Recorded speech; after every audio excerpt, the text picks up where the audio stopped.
नमस्कार साथियों। आज हम बात करेंगे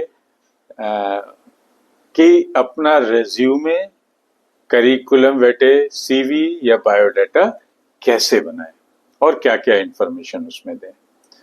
तो साथियों, जो रेज्यूमे है या बायोडाटा या सीवी है, ये हमारी अचीवमेंट्स को, उपलब्धियों को दिखाने वाला होता है और हमारे इंटरव्यू का एक ट्रैक यही होता है जिस पे बात होती है। तो कैसे बनाएं और क्या-क्या उसमें इंक्लूड करें, क्या फॉर्मेट हो, आइए इस पे जानते हैं।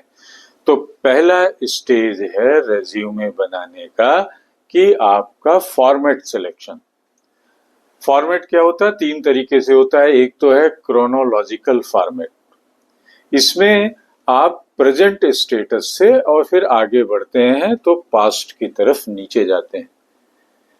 इसमें प्रेजेंट स्टेटस में पहले आता है कि जहां अभी कुछ काम कर रहे हैं, क्या कर रहे हैं, फिर पिछली साल क्या करते थे, फिर उसके पिछली साल और ज्यादातर लोग इसी क्रोनोलॉजिकल ऑर्डर में अपना करिकुलम वेटे बनाते हैं। दूसरा है फंक्शनल फॉर्मेट। फंक्शनल फॉर्मेट वो लोग अपना सीवी इसमें बनाते हैं जिनमें एक्सपीरियंस कम होता है, नए लोग होते हैं, उसमें स्किल होती है, उनमें कैपेबिलिटी होती है, तो ऐसे लोग फंक्शनल उसमें बनाते हैं सीवी। और तीसरा होता है कंबाइंड, जिनमें आपकी स्किल भी होती है, एक्सपीरियंस भी होता है, तो दोनों मिक्स बनाते हैं लोग। तो आप पहले सेलेक्ट कर लें आपको क्रोनोलॉजिकल रेज्यूमे बनाना है, फंक्शनल बनाना है या कंबाइंड बनाना है। देन फिर अपनी व्यक्तिगत जानकारी जोड़ें, दूसरा स्टेज है। तो अपना नाम, पता, mail, email, mobile number, LinkedIn profile, आपका एड्रेस जो भी उसमें है सब डाल दें। फिर तीसरा स्टेज आती है प्रोफेशनल समरी की। तो प्रोफेशनल समरी जो है आपके उद्देश्य को बताता है और ये प्रोफेशनल समरी 2 से 3 सेंटेंसेस में ही होनी चाहिए, जो आपके करियर के लक्ष्यों को बता रही हो, ऑब्जेक्टिव्स को बता रही हो। जैसे 2-3 सेंटेंसेस में एक ही होता है कि मैं बड़ा उत्साही सॉफ्टवेयर इंजीनियर, 3 साल का अनुभव और साथ में वेब डिजाइनिंग में एक्सपर्टीज है। ऐसे करके बस 2-3 अपनी चीजें डाल दीजिए। फिर चौथी स्टेज आती है आपकी एजुकेशनल क्वालिफिकेशन की, शैक्षिक योग्यता की। तो शैक्षिक योग्यता आप अपना डिग्री या कॉलेज और ईयर, ये सब चीजें, CGPA क्या है, ये सब चीजें आप निकालते हैं। देन होता है वर्क एक्सपीरियंस। तो शैक्षिक योग्यता के बाद आपका अगर कोई वर्क एक्सपीरियंस है तो अपनी कंपनी का नाम, उसी क्रोनोलॉजिकल ऑर्डर में कंपनी का नाम, आपकी पोस्ट क्या थी वहां पे, और आपने कितने दिन और कितने महीने और साल वहां काम किया, आपकी जिम्मेवारियां क्या थी, आपकी रिस्पॉन्सिबिलिटी क्या है, ये सब चीजें। फिर छठवां है स्किल्स का। तो आप में क्या क्या स्किल है वो लिखना पड़ेगा कि आप प्रोग्रामिंग में एक्सपर्ट हैं और प्रोग्रामिंग में आपको पाइथन और जावा और A++ ये सब आता है।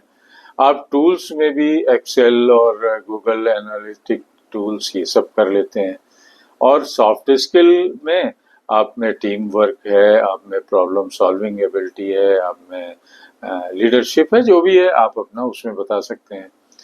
देन 7वां स्टेप होगा प्रोजेक्ट्स एंड इंटर्नशिप का, कि आपने कोई प्रोजेक्ट अगर किया है तो उसका नाम लिखिए और नाम लिखने के साथ आपकी जिम्मेवारी क्या थी उसमें, वो सब बताइए, आपका अचीवमेंट क्या था।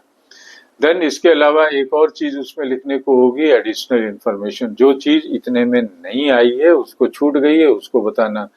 तो एडिशनल इंफॉर्मेशन में आपके कई सर्टिफिकेशंस कोर्स हो सकते हैं, आपकी लैंग्वेजेस नोन, कितनी भाषाएं आप जानते हैं, ये सब हो सकता है। और 8वीं 9वीं चीज ये है कि आपका जो रेज्यूमे है बड़ा साफ सुथरा और संक्षिप्त होना चाहिए। लंबा चौड़ा 10-10 पेज का रेज्यूमे नहीं होता है, 1 से 2 पेज का रेज्यूमे होता है और उसमें बुलेट पॉइंट से अपनी इंफॉर्मेशन हाईलाइट कर दीजिए। और उसमें लिखने का फॉन्ट एक ही साइज का, ऐसा नहीं कि कुछ बड़े फॉन्ट में, कुछ किसी में, कुछ कर्सिव में, कुछ छोटे नंबर में, तो ऐसा कुछ होना नहीं चाहिए। और इन सब के लिए एक आप हमारी सलाह है कि एक अच्छा सीवी और बायोडाटा बनाने के लिए कुछ फ्री पैम्पलेट्स होते हैं। तो फ्री पैम्पलेट्स जो है वो डिफरेंट डिफरेंट ऐप्स पे जाके आप उसको तैयार कर सकते हैं। जैसे कैनवा है, जेटी है और नोवो रिज्यूम है और इस तरीके के गूगल डॉक्स हैं। इन सब पे जाके आप अपना रिज्यूमे बना सकते हैं। देन बनाने के बाद उसकी प्रूफ रीडिंग करिए, समीक्षा करिए और आपका रिज्यूमे तैयार है। तो साथियों धन्यवाद। इसी के साथ मेरी रिक्वेस्ट है at the channel @Mr. Sudeep 104 पे कमेंट, शेयर, सब्सक्राइब जरूर करें। Thank you. फिर मिलेंगे।